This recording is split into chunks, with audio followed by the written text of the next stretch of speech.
Hello, my beautiful people. My name is Anotando Molosi, your girl. Welcome to my YouTube channel. In this channel, we talk about life, God, and finances. Tonight, we're gonna be talking about renting versus buying a property. If you are interested in that topic, please stick around. If not, please do share my videos with someone who might be interested. But before we get to that, let's get some disclaimers quickly out of the way. Cheers. Hey king or queen, welcome to my channel. My name is Ano. Before you start watching, I want you to know you are special, you're worthy, you are loved, and you're capable. Just believe in yourself. And also some quick disclaimer, none of my financial videos constitute financial advice. If you're looking for financial advice, please speak to a certified financial advisor. But I hope they help you make better financial decisions. Also, I hope these videos that I'm posting, I hope they will help you make smart moves, create wealth for yourself, the generations after you, and leave a legacy behind. Enjoy the video.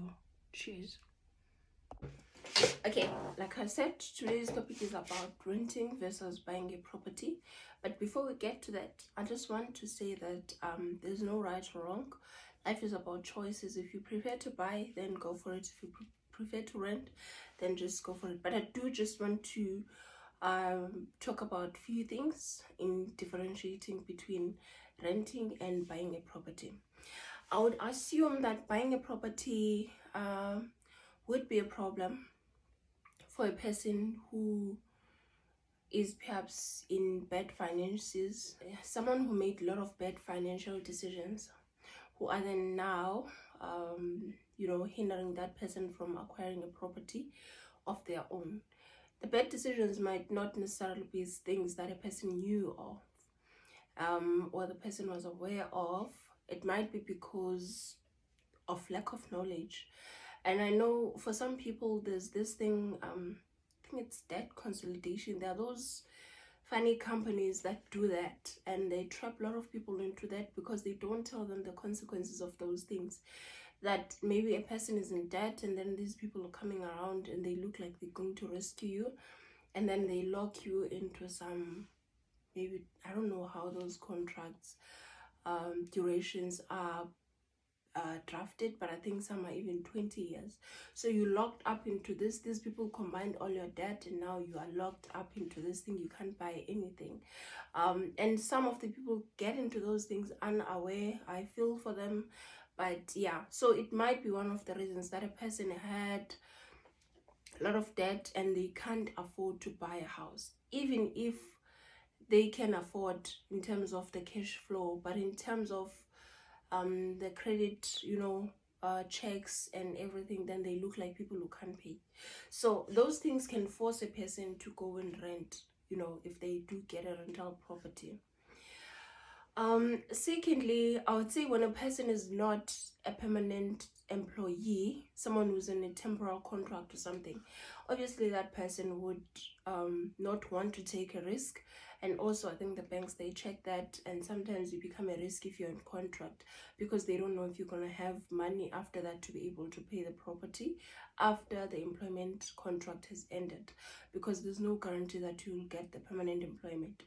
And also for a person who doesn't want to keep paying this thing, and then at the end you're gonna be left with the burden of not knowing where to get the cash to settle that debt, right? So those are the reasons. So hence I said at the beginning, there's no right or wrong, but also there are some people who would want to rent even if they own their own properties. That's just my story, but I'll talk about my story right at the end. But I just want us to look at some expenses. I know that we do encourage that people should buy properties, but there are a lot of costs that are involved with buying a property. So I wouldn't really say renting is necessarily a waste of money, or not in all the situations that renting is a waste of money. There are, obviously you need to compare apples with apples to be able to make that decision whether you renting is a waste of money or not. You understand? So one, when you're renting, you're just paying your rental income. Obviously you're buying electricity and water bill, you're paying that. Like, even if you're owning a house, you still have to buy electricity, you still have to pay for water. That is not included in the monthly installment that you pay to the bond originator or the bank that borrowed you the money to buy the property. Number two, as much as you pay those things, like you paying just the rent when you are renting, there's no maintenance cost, there's no insurances for the building or the bond, there's no levies. Some of the people who are living in an estate complexes, we know that there are homeowners associations levies, and sometimes they over 1,000 rent. But if you're renting, you don't have to pay that. The owner or the landlord pays that amount. If something breaks in the house, the landlord is the one who's responsible to pay for that. And those things can be so much expensive, guys. But yeah. And then also, let's just have a look at the fees of buying a property.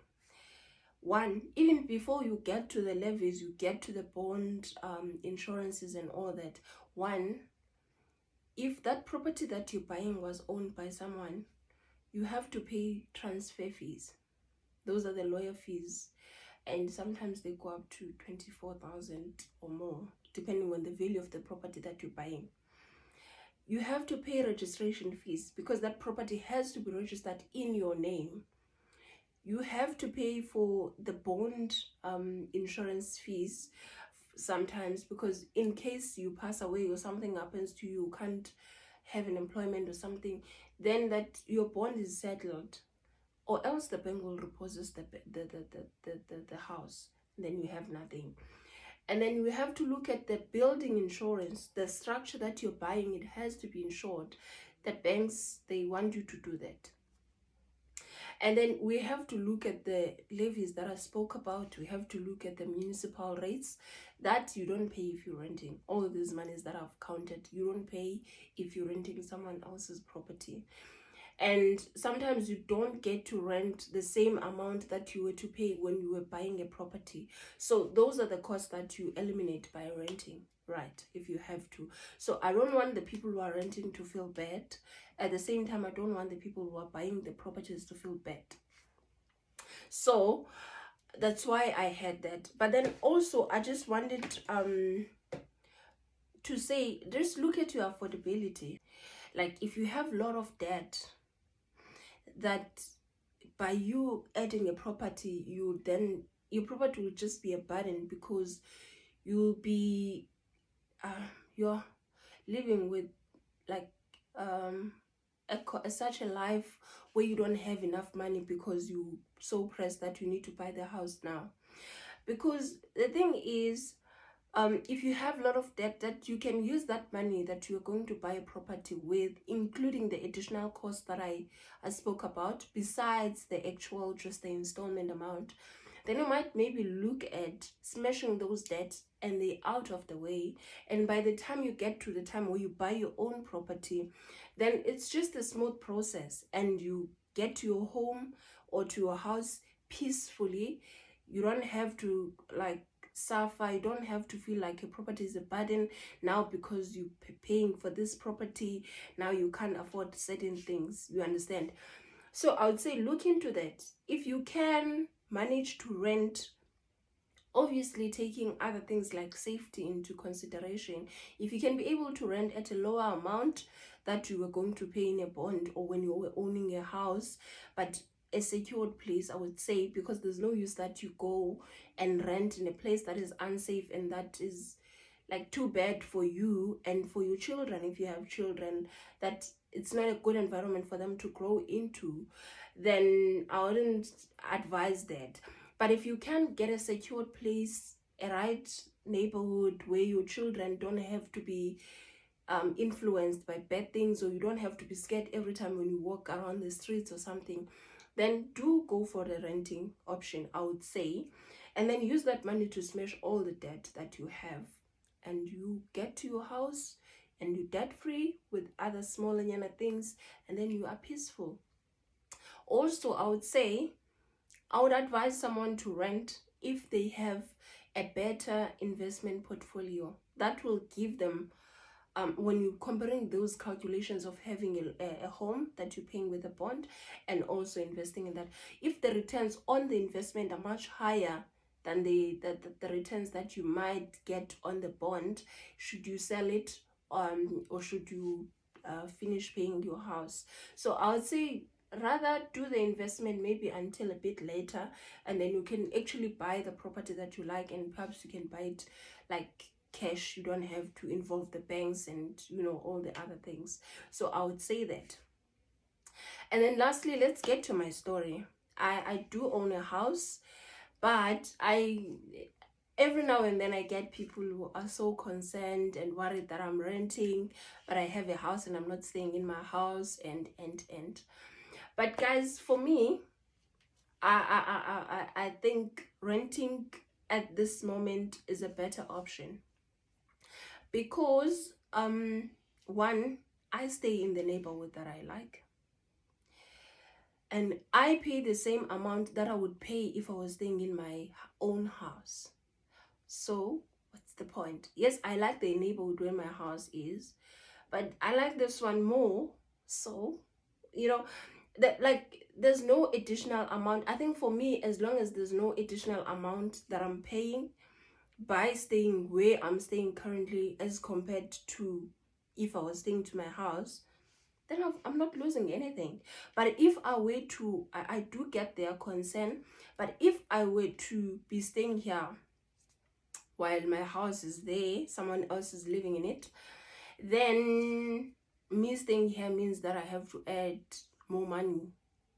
Then I would also be concerned. In fact, like guys, I'm obsessed with finances, so I wouldn't even go there. Like, it's a no-go.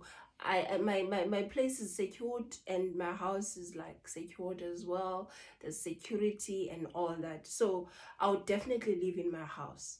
But I love where I'm staying. Like, guys, you don't understand. But anyways, yeah, so that's my story in this. But I do want to say that there's no right or wrong, but it's so important that you do your own investigations, you do your own calculations in order for you to make an informative decision.